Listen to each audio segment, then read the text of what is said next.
दोस्तों आज हम डिस्कस करने वाले हैं सीटेट इन्वायरमेंटल साइंस के एनसीईआरटी के नोट्स जो एग्ज़ाम में बार बार पूछे जाते हैं। आइए डियर हम देखते हैं सबसे पहले कि कौन कौन से टॉपिक्स जो हैं एग्ज़ाम में बार बार पूछा है। इन सारे टॉपिक्स पे हम लोग डिटेल में डिस्कस करेंगे। पहला जो टॉपिक्स आपका दिया हुआ है यहाँ पे लिखा हुआ है सोयाबीन की फलियाँ पक जाने पर, जब ये पक जाती हैं सोयाबीन की फलियाँ तो ये चिटक कर क्या करती हैं, बिखरने लगती हैं। दूसरा जो है आपका एनसीईआरटी में ही दिया हुआ है, मिर्ची हमारे वहाँ सबसे पहले पुर्तगाल देश के व्यापारी दक्षिण अफ्रीका से भारत लाए थे। तो ये भी क्वेश्चन एग्जाम में पूछ चुका है कि किसने लेकर के हमारे वहाँ आया था।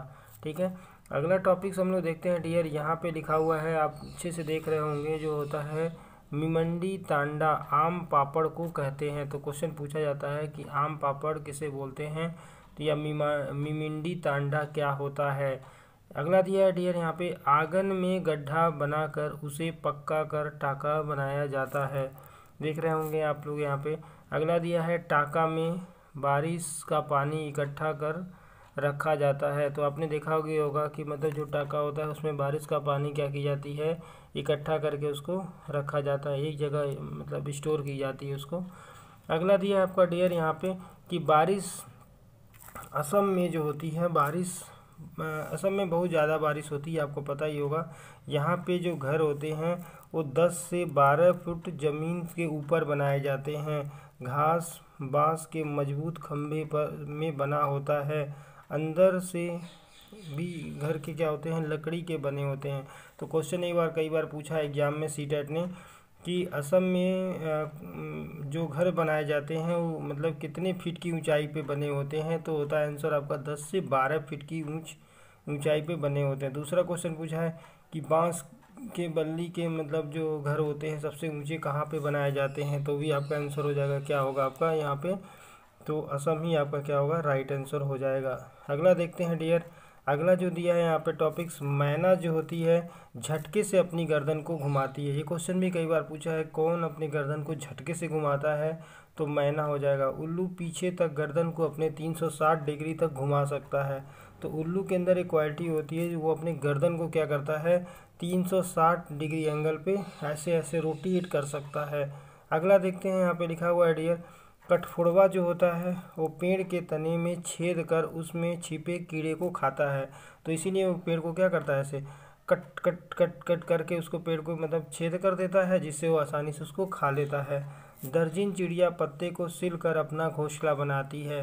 लेकिन हम लोग डिटेल में इसमें देखेंगे दर्जन चिड़िया के बारे में। पूरा मैं आपको फिगर दिखाऊंगा और अच्छे से समझाऊंगा कि दर्जन चिड़िया क्या होती है और कैसे ये पत्ते को सिलती है। एनसीईआरटी में क्वेश्चन दिया हुआ है इसलिए मैं आपसे डिस्कस कर रहा हूँ।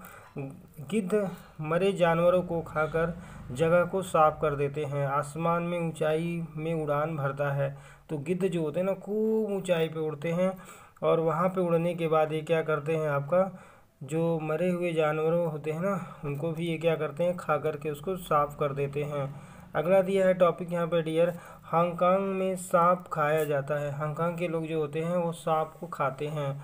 अगला लिखा है आपका, सांप के बने व्यंजन को लीहू फेन कहा जाता है। क्वेश्चन पूछा है सीबीएसई ने, आपका सीटेट में क्वेश्चन पूछा गया था कि सांप में बने जो व्यंजन को लिंगहू फेन कहा जाता है। जो सांप में बना व्यंजन होता है उसे लिंगहू फेन कहा जाता है। कश्मीर में सरसों के तेल से बनी मछली खाई जाती है। तो कश्मीर के लोग जो होते हैं वो सरसों में बनी हुई मछलियाँ खाते हैं। गोवा में नारियल के तेल में बनी समुंदर की मछली खाई जाती है। तो गोवा के लोग जो होते हैं वो नारियल के तेल में बनी हुई समुंदर की मछली को खाते हैं।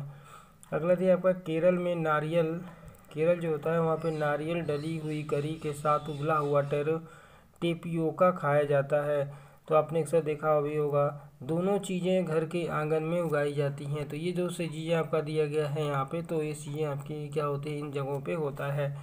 अगला दिया है डियर यहाँ पे टॉपिक्स हमारा, चूहे जो होते हैं इनमें देखने की क्षमता कम परंतु सूंघने छूने और स्वाद लेने वाली क्षमता बहुत तीव्र होती है। इसलिए वो देख तो कम पाते हैं लेकिन सूंघने में उनकी क्षमता इतनी तेज होती है कि वो समझ जाते हैं कहाँ पे क्या चीज़ रखी हुई है। स्वाद इतना तेज लेंगे, क्षमता, ये सब चीज़ें उनमें ज़्यादा होती है।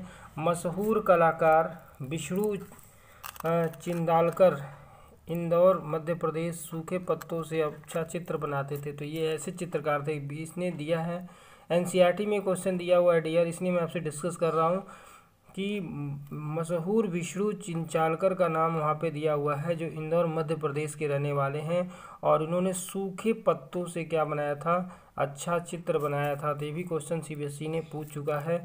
अगला टॉपिक्स पे हम लोग डिस्कस करते हैं डियर। यहाँ पे लिखा है गेंदे के बारे में। गेंदा क्या आपका एक पौधा होता है।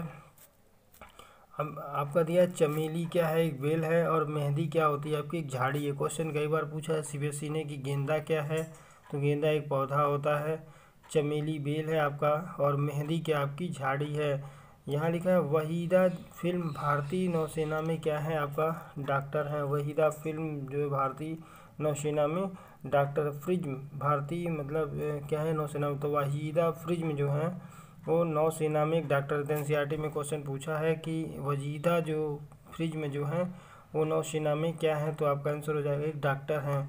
जम्मू कश्मीर के रजौली गांव में ज़िले में थाना मंडी गांव से है, तो इसमें क्वेश्चन पूछा था सीबीएसई ने कि जम्मू कश्मीर का जो आपका ये रजौली जो गांव है वो मतलब थाना मंडी गांव से ही है। केरल में जो घर के आंगन में मसालों का बगीचा पाया जाता है, तो केरल के जो घर होते हैं ना वहाँ पे भी घर के आंगन में भी लोग क्या करते हैं, छोटे मोटे मसाले को वहाँ पे मतलब उगाते हैं।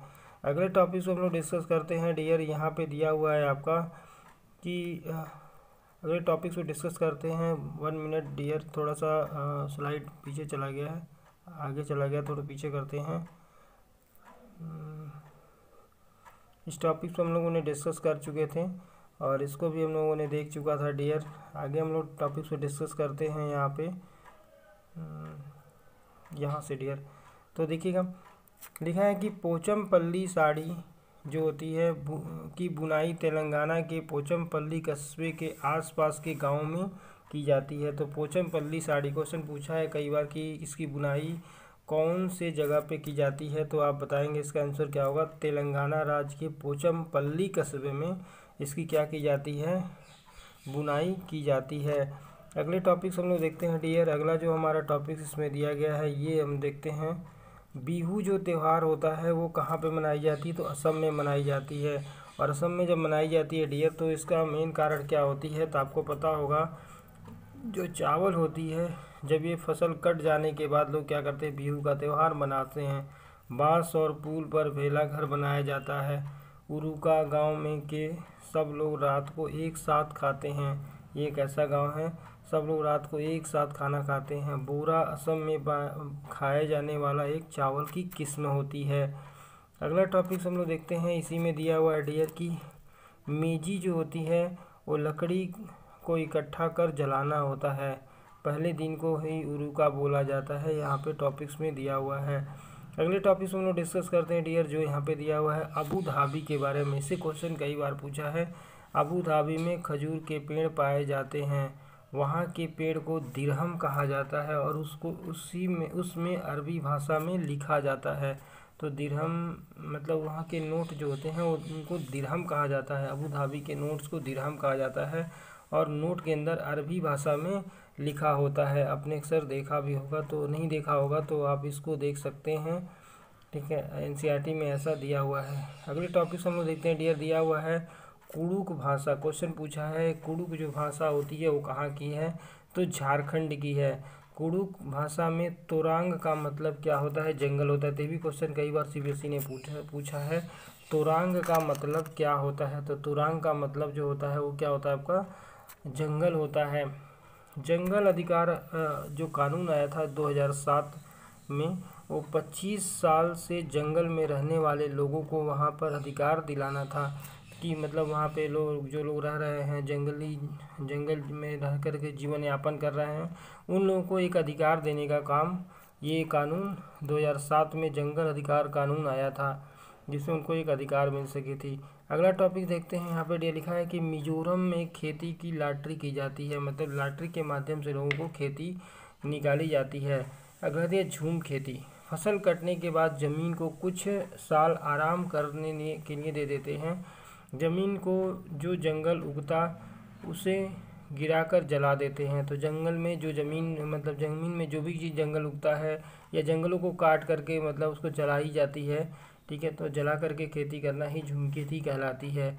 ज़मीन जोता नहीं जाता है, ज़मीन को हल्का सा हिलाकर बीज छिड़क दी जाती है और एक साथ कई फसल खेत में बो दी जाती है। तो ऐसा नहीं कि आप सोच रहे होंगे कि एक साथ फसल की खेती की जाती है, मतलब जो फसल बोनी होती है उसको बो देते हैं हम लोग, ठीक है। तो ऐसा इसमें टॉपिक्स में दिया हुआ है। ऐसा क्वेश्चन सीबीएसई ने कई बार पूछ चुका है ये वाला। अगला टॉपिक्स देखते हैं हम लोग डियर। यहाँ लिखा है चिराओ। चिराओ एक प्रकार का नृत्य होती है, ठीक है। तो यहाँ पे चिराओ नाच जो होता है, दो लोगों की जोड़ी जमीन में बांस की डंडी लेकर के बैठती है। एक नाच होती है जिसमें लोग इस तरह से नाचते हैं। डंडियों के बीच लोग कतार में खड़े होकर कूदते और नाचते हैं। तो जो डंडियाँ होती हैं उनके बीच जो लोग होते हैं वो लग करके क्या करते हैं, कतार में होकर के कूदते और नाचते रहते हैं। अगले टॉपिक्स हम लोग डिस्कस करते हैं डियर। जो यहाँ पे दिया हुआ है आपका चिराओ नृत्य के बाद यहाँ पे दिया है ऊबड़ खाबड़ पथरीले रास्ते कहाँ पे हैं। ये क्वेश्चन सीबीएसई ने कई बार पूछ चुका है। तो ऊबड़ खाबड़ पथरीले रास्ते कहाँ पे, उत्तराखंड में हैं। बर्फ़ पर चलते बच्चे, उत्तर की पहाड़ियाँ, ये सब क्वेश्चन पूछा है कई बार। बल्लम जो है आपका ये क्या होता है, लकड़ी की बनी छोटी सी नाव होती है जो कहाँ पे होती है, केरल में। अगला दिया लद्दाख। लद्दाख में टाली से और बांस से बना पुल, ये भी क्वेश्चन सीबीएसई ने कई बार पूछ चुका है। तो बांस का बना पुल कहाँ पे होता है, तो असम आपका क्या होगा, राइट आंसर हो जाएगा। ये क्वेश्चन सीबीएसई ने पूछ चुका है। अगला टॉपिक देखते हैं हम लोग यार। उत्तर प्रदेश का एक कन्नौज जिला है। कन्नौज जिले में इत्र के लिए क्या होता है, बहुत ही मशहूर है। फूलों से इत्र, गुलाब जल और केवड़ा तैयार की जाती है। अगला दिया है फूल दाऊदी जिनिया से रंग बनाए जाते हैं। तो बहुत सारे जगह ऐसा होता है कि जहाँ फूल से भी क्या की जाती है, रंगों को बनाया जाता है। अगला टॉपिक देखते हैं हम लोग, दादी माँ का नुस्खा। ये क्वेश्चन पूछा जाता है कई बार सीबीएसई ने कि दादी माँ का नुस्खा जो होता है क्या है, तो गुलाब जल और ग्लिसरीन बराबर मात्रा में मिला करके हम क्या करते हैं, उसमें नींबू और कुछ बूंदे डालकर इस्तेमाल करने से सर्दी में त्वचा नहीं फटती है। ये दादी माँ का नुस्खा था, क्वेश्चन पूछा जाता है। सीबीएसई इस तरह के क्वेश्चन पूछ चुकी है। अगला देखते हैं डियर, फूल भी खाए जाते हैं। ये आपको पता होगा, फूल भी खाए जाते हैं। तो यूपी में कचनार जो होती है कि फूलों की सब्जी बनती है। केरल में केले के फूलों की सब्जी बनाई जाती है और महाराष्ट्र में सहजन के फूलों की क्या होती हैं, पकौड़े बनाए जाते हैं। ऐसा आपने देखा भी होगा, और नहीं देखा होगा तो ऐसा एनसीईआरटी के माध्यम से आपको बताया भी गया होगा। उत्तराखंड में पहाड़ों के बीच में एक ऐसी जगह है जहाँ फूल ही फूल होते हैं, इसीलिए इसको फूल ही फूल होते हैं, इसीलिए इसको फूलों की घाटी कहलाता है। क्वेश्चन कई बार दिया हुआ था सीबीएसई ने और पूछा भी गया है, फूलों की घाटी के नाम से किसे जाना जाता है, तो आंसर आपका हो जाएगा उत्तराखंड। घाटी में इतने सारे फूल साल में कुछ हफ्तों के लिए ही खिलते हैं। तो घाटी में इतने सारे जो फूल होते हैं ना, साल में कुछ हफ्तों के लिए ही खिलते हैं। ये भी इसकी क्या होती है, क्वालिटी होती है, जैसा कि आपको मैं बता रहा हूँ। ऐसा सीबीएसई ने दिया हुआ है आपका एनसीईआरटी में। अगले टॉपिक को हम लोग डिस्कस करते हैं। जैसा कि यहाँ पे दिया हुआ है, जानवरों के खाल पर डिजाइन उनके शरीर पर बाल होने के कारण पाए जाते हैं। तो उनके शरीर पे बाल जो होते हैं ना, उसी के कारण उनके खाल पर क्या होती है, डिजाइन होती है। पक्षी जो होते हैं, मगरमच्छ, छिपकली, छोटे छोटे जो छेद जैसे कान पाए जाते हैं। तो कुछ कुछ जानवर ऐसे होते हैं ना जिनके कान में छोटे छोटे छेद होते हैं, उसी के माध्यम से वो क्या कर पाते हैं, सुन पाते हैं, या उनके मतलब छेद ही उनके क्या होते हैं, वो कान होते हैं। अगले टॉपिक हम लोग डिस्कस करते हैं डियर, जो दिया हुआ है यहाँ पे लुई ब्रेल के बारे में। बड़ा इंपॉर्टेंट क्वेश्चन है। लुई ब्रेल से क्वेश्चन 100% आएगा। लुई ब्रेल कहाँ के रहने वाले थे, तो फ्रांस देश के रहने वाला था। लुई ब्रेल ने ब्रेल लिपि का आविष्कार किया था। क्वेश्चन पूछा सीबीएसई ने कि ब्रेल लिपि का आविष्कार किसने किया था, तो आपका आंसर हो जाएगा लुईस ब्रेल ने किया था। अगला क्वेश्चन हो जाएगा, ब्रेल लिपि 6 बिंदुओं पर आधारित है। ये भी क्वेश्चन सीबीएसई ने कई बार पूछ चुका है, इंपॉर्टेंट लगा लीजिएगा कि जो ब्रेल लिपि होती है वो कितने बिंदुओं पर आधारित है, तो आपका आंसर हो जाएगा 6 बिंदुओं पर आधारित थी। अगला हम लोग देखते हैं डियर, अगला जो दिया है यहाँ पे कहवा। कहवा क्या होता है आपका, एक चाय की किस्म होती है, ठीक है, एक चाय की क्या है आपकी किस्म है कहवा। डल झील कहाँ पे है, तो जम्मू कश्मीर में है। डल झील में हाउस बोट और शिकारा देखने को मिलता है। तो ये कई बार आपने जब जो जम्मू कश्मीर गए होंगे वहाँ पे इस चीज़ को देखा भी होगा, और नहीं भी गए होंगे तो एनसीईआरटी में ऐसा दिया हुआ है जो आपके एग्जाम में पूछे जाते हैं। अगला दिया है आपका यहाँ पे डियर, राजस्थान में बहुत कम बारिश होती है। ये तो आपको पता ही होगा अच्छे से। गर्मी भी खूब पड़ती है, तो जब बारिश नहीं होगी तो ज़्यादा से ज़्यादा गर्मी ही पड़ेगा, क्योंकि रेगिस्तानी इलाके होते हैं। यहाँ सभी लोग मिट्टी के घरों में रहते हैं। आपको पता ही होगा, जो मिट्टी के घर इसलिए बनाए जाते हैं क्योंकि गर्मी ज़्यादा पड़ती है। घरों की दीवारों बहुत मोटी होती हैं, तो उनकी घर की दीवारें बहुत मोटी होती हैं ताकि इनको गर्मी का आभास ना हो सके। छतें जो होती हैं कटीली झाड़ियों के बने होते हैं। दीवारों को लीप पोत कर सुंदर बनाया जाता है, ताकि दीवारें जब लीप पोत दी जाएगी तो जिससे क्या होगा, उनको ठंडी का एहसास होगा और गर्मी ज़्यादा नहीं महसूस होगी। अगला देखते हैं हम लोग डियर, यहाँ पे लिखा हुआ है मनाली जो होता है आपका एक पहाड़ी इलाका है। यहाँ बारिश बहुत होती है और बर्फ़ भी पड़ती है। यहाँ मकान पत्थर और लकड़ी के बने होते थे। यहाँ का जो मनाली का जो पहाड़ी इलाका होता है वो पत्थर और लकड़ी का बना होता है। ठंड में यहाँ के लोग धूप सेकते हैं। तो जो मनाली के लोग होते हैं ना, वो ठंड में क्या करते हैं, धूप सेका करते हैं। अगला देखते हैं टॉपिक्स यहाँ पे जो दिया, तो ये देख सकते हैं वहाँ का मनाली का जो आपका दृश्य दिया हुआ है। अगला दिया है मिजोरम के बारे में। तो मिजोरम में जो खेती होती है, मैंने आपको बताया था कि लॉटरी एक माध्यम होती है जिसके माध्यम से वो क्या करते हैं, खेती करते हैं, जिससे यह तय की जाती है कि लॉटरी के माध्यम से यह तय किया जाता है कि एक लॉटरी प्रणाली किस परिवार को किस तरह की खेती के लिए ज़मीन मिलेगी, क्योंकि ज़मीन किसी विशेष व्यक्ति की नहीं होती है। तो जब किसी विशेष व्यक्ति की नहीं होगी तो मतलब क्या होगा, वो लॉटरी के माध्यम से ही तय की जाएगी कि इस बार खेती किसको मिलेगा, अगली बार किसको मिलेगा। ग्राम पंचायत एक विशेष बैठक होती है और बैठक में यह तय की जाती है कि एक लॉटरी होगी और किस परिवार के लिए कितनी ज़मीन मिलेगी। ज़मीन पूरे साल की है, लोगों को अलग अलग करने के लिए नहीं, इसलिए वे ज़मीन के विभिन्न हिस्सों में खेती के लिए जाते हैं। झूम खेती की एक प्रथा मिट्टी को खत्म किए बिना जल रही है और फसल को काट रही है, और बाद में कटाई की गई भूमि को प्राकृतिक उत्तराधिकार के माध्यम से पूर्व वंचित वन स्थिति प्राप्त करने के लिए उतारा गया है। मिजोरम में झूम खेती के लिए फसल एक वर्ष के लिए मुख्य रूप से क्या होते हैं, प्रचलित होते हैं। ऐसा एनसीईआरटी में दिया हुआ है। आगे टॉपिक हम लोग डिस्कस करते हैं डियर, जो यहाँ पे दिया है ग्राम परिषद द्वारा लॉटरी प्रणाली। तो यहाँ देख रहे के माध्यम से झूम खेती के लिए एक शिफ्टिंग कल्टीवेटर आवंटित किया जाता है। खेती के लिए किए जाने वाले क्षेत्र के निर्धारण किसान द्वारा उसके परिवार के आकार और कार्यक्षमता के आधार पर किया जाता है कि उनके परिवार के लोगों की कार्यक्षमता कितनी है और क्या है। अगला दिया आपका मिजोरम। मिजोरम में एक विशेष प्रकार के नृत्य भी होती है डियर, आपको बताता हूँ कि एक जिसको बोलते हैं हम लोग चेराओ नृत्य। क्वेश्चन कई बार पूछा है। चेराओ जो नाच होती है मिजोरम का एक प्रमुख नृत्य है। यह नाच मिजोरम की पारंपरिक नृत्य होती है। मिजोरम जो होती है वहाँ में भारत के उत्तर पूर्व में स्थित एक छोटा सा राज्य। क्वेश्चन पूछा है कि उत्तर पूर्व में मिजोरम कहाँ पे स्थित है, तो आप बोलेंगे मिजोरम जो होगा आपका उत्तर पूर्व में स्थित एक छोटा सा राज्य है।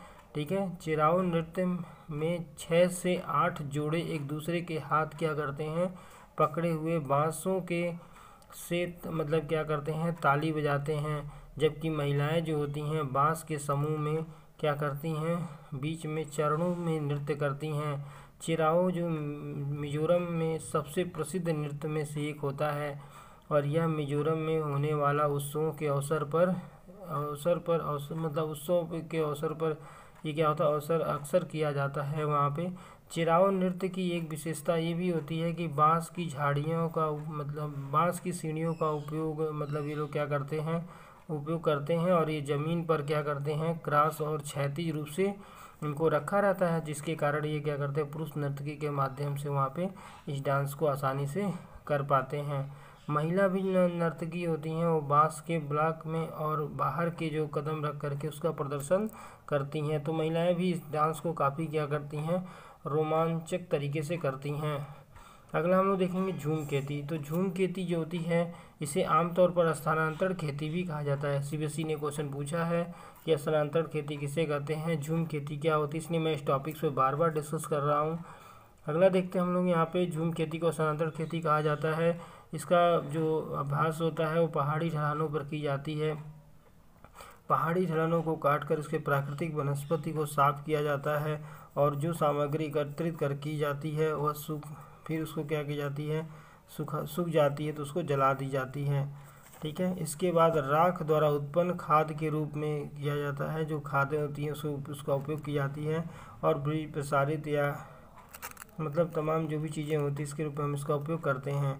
खेती का यह तरीका व्यापक रूप से उत्तर पूर्वी राज्यों में कहाँ कहाँ पे झूम खेती होती है तो आपको बताना चाहता हूँ। असम, नागालैंड, अरुणाचल प्रदेश आदि पहाड़ी क्षेत्रों में आदिवासी लोगों द्वारा व्यापक रूप से ये क्या होती है आपकी प्रचलित है। झूम की खेती छोटे पूंजी निवेश के साथ अत्यधिक व्यापक और श्रम गहन है। मतलब इसमें ज़्यादा रूप से आपको क्या लगता है, श्रम ज़्यादा लगती है। राजस्थानी ओक, अब देखेंगे हम लोग राजस्थानी ओक एक पेड़ का नाम है इस पेड़ की लंबाई लगभग कितनी है आपकी 4 मीटर होती है। यह पेड़ की जड़ों की लंबाई आमतौर पर इस पैर की लंबाई के लगभग 30 गुनी होती है। रेगिस्तानी ओक पेड़ के जड़ें जो ज़मीन के उस गहराई तक बढ़ती रहती हैं जब तक उस पर पानी न पहुंच जाए। इस पेड़ की पत्तियां बहुत कम होती हैं, यानी 9 के बराबर। पेड़ की जो पत्तियां होती हैं बहुत कम होती हैं, 9 के बराबर होती हैं। रेगिस्तानी ओक के जड़ों द्वारा ज़मीन से अवशोषित किए जाने वाले पानी इस पेड़ की तना में क्या होते हैं, इकट्ठा रहते हैं। जब कभी भी इस इलाके में पानी का अकाल होता है तो लोग इस पेड़ के तने के अंदर पतला पाइप डाल करके पानी को क्या करते हैं, निकाल लेते हैं। तो है ना काम की चीज़ें, बड़ा इम्पोर्टेंट है ये ओक, राजस्थानी ओक, क्योंकि इसका विभिन्न पर्पज में इसका उपयोग लोग कर लेते हैं आसानी से। आगे हम लोग देखते हैं सुरमड़ी। तो सुरमड़ी गर्ल स्टार, ये क्वेश्चन को कई बार सीबीएसई ने पूछा है। सुरमड़ी गर्ल स्टार जो है वो झारखंड की हैं और कुड़ुक झारखंड की एक भाषा है। तो क्वेश्चन पूछा है कुड़ुक जो लैंग्वेज है वो मतलब कहाँ की भाषा है, तो आप बोलेंगे झारखंड की क्या आपकी एक भाषा है। स्कॉलरशिप को वहाँ पे वजीफ़ा कहा जाता है। कुड़ुक भाषा में तोरांग का मतलब क्या होता है, जंगल होता है। तो ये क्वेश्चन कई बार पूछा है सीबीएसई ने। ये है आपकी सुरमड़ी स्टार गर्ल जो आप देख रहे हैं यहाँ पे फिगर के माध्यम से। जानवर की पहचान के लिए खास चिन्ह बनाए जाते हैं। औरतों और जवान लड़की भेड़ों को गिनकर चराने ले जाती हैं, जैसा कि आप वो पता होगा, ऐसा सीबीएसई बोर्ड में दिया हुआ है एनसीईआरटी में। यहाँ हवा 70 किलोमीटर प्रति घंटे की रफ्तार से चलती है। रेबो के पास ही भेड़ बकरी के रहने की जगह होती है जहाँ लेखा बोलते हैं, जिसे लेखा बोला जाता है। लेखा की दीवारें पत्थर और चट्टान को एक दूसरे के ऊपर रखकर बनाया जाता है। तो रेखा कई बार रेवा पूछा जाता है। पट्टियों नो डंडी के सहारे ज़मीन में बंधी होती हैं। टेंट लगाने से पहले 2 फीट ज़मीन में गड्ढा खोदते हैं। गड्ढे के आसपास की ऊंची ज़मीन में टेंट लगाते हैं। ये अपनी टेंट को रेबो कहते हैं। रेबो के बीच में एक खुला छेद होता है जिसे चूल्हे के हवा बाहर आ जा सके। इसमें टेंट को डिजाइन 1000 साल से भी पुराना होता है। इसमें रहने वाले को चागंपा मतलब ठंड से बचते हैं। तो इस तरह से अपना वो बनाते हैं। अगला दिया आपका चागंपा जो होती है एक प्रकार की जनजाति है, वहाँ पे खास तरह की बकरी पालते हैं। तो चागंपा जनजाति के लोग जो होते हैं ना वो खास तरह की बकरियाँ पालते हैं जिसके पास से पश्मीना शाल बनती है, जिनकी ऊंची और ठंडी जगहों पे मतलब उसका होती हैं। और इस बकरी के बाल ज़्यादा और महीन होंगे। जब ये बकरियां ऊंची स्थानों पे होती हैं या ठंडी जगह पे होती हैं तो उनके बाल जो होते हैं ना ज़्यादा महीन होते हैं और ज़्यादा से ज़्यादा बाल होते हैं। चागंपा भाषा में चांगथंग का मतलब होता है ऐसी जगह जहाँ बहुत कम लोग रहते हैं। ये अपना पूरा समय घोड़ा और याक पर लाद करके क्या होते हैं, घूमते हैं। तो इस जनजाति के लोग अक्सर घूमते रहते हैं। चागंपा घुमंतू लोग होते हैं। अपनी भेड़ बकरी के साथ हरे मैदान की तलाश में पेड़ पौधों पर घूमते रहते हैं। इन्हीं जानवरों से इन्हें ज़रूरत का सामान मिल जाता है, जैसे दूध मिल गया, मांस मिल गया, टेंट के लिए चमड़ा मिल गया, स्वेटर बन गया और कोट के लिए इन्हें क्या मिलती है, ऊन मिल गई। उम्मीद करता हूँ डियर आज मैंने आपको जो टॉपिक समझाए आपको अच्छे से समझ में आया होगा। अगर समझ में आया तो आप मेरे चैनल को सब्सक्राइब करिए। Thank you for watching dear.